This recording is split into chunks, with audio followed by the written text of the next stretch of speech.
All right, so I got to tell you something. A lot of times I wear gear. A lot of times when it's hot out or for convenience, I don't wear full motorcycle gear. However, with that being said, after today, I will always have on gear, especially for my upper body and for my legs. And of course, I always wear boots. I was hit head on today on my Indian Scout bobber. I was in the median trying to make a left. I came to a stop. There was a car that was across from me also trying to make a left, and I was sitting there still waiting for traffic to go by. He decides to gun it to come through. No clue, doesn't see me, and just smashes into me head on, like fucking head on, right into me. I jumped up and off the bike. My left leg cleared my handlebars, cleared the front of his hood. I fell to the right. I landed on my right foot without falling down. Still don't know how that's possible. I'm 55 years old, but I'm in good shape. So I am still somewhat athletic, I guess. And bike front forks are bent. It's not good. It's the whole right side is all jazzed up. It slid for about 30 feet, a little more than 30 feet. It just slid on its right side. I'm okay. But even just sitting still, it's not like I was rear-ended, and I'm always careful about that when I'm at a stoplight, stop sign. If I'm behind somebody, I always go to the left or to the right, give myself an escape path, keep it in gear, look to see when people are stacked up behind me and I feel comfortable enough, and that's it. But yeah, I'm done. Have to wear gear. No matter what, you have to wear gear. You just can't trust people.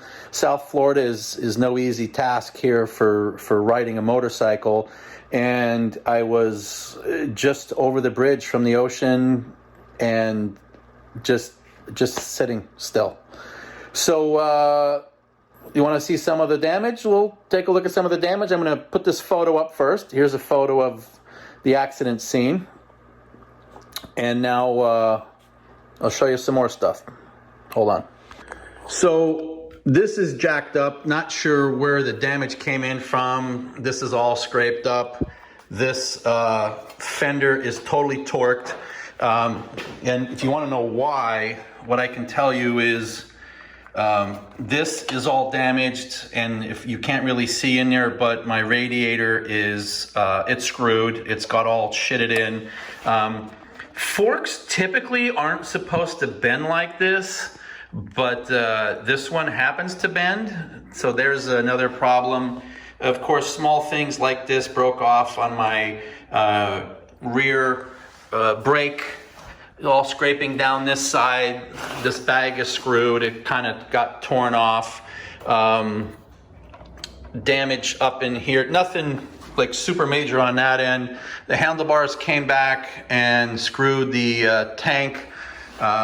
This got jacked up from sliding on my front brake reservoir. Front brake is just broken off. The mirror is just broken to shit, and this whole thing just, this is all done over here on this side.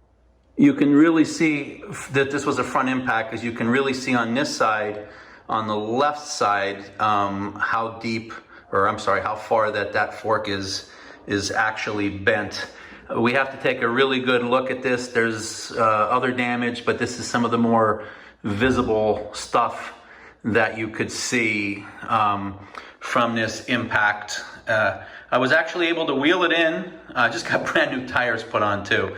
The left side of the bike is pretty good. I didn't take a really good look yet, but again, front forks aren't supposed to look like that, and that's a problem. So wear your gear, keep your head on a swivel, and I'm just happy that I didn't have a passenger, because I would not have been able to get off the bike as quick, and the passenger and I both would have had a different outcome here.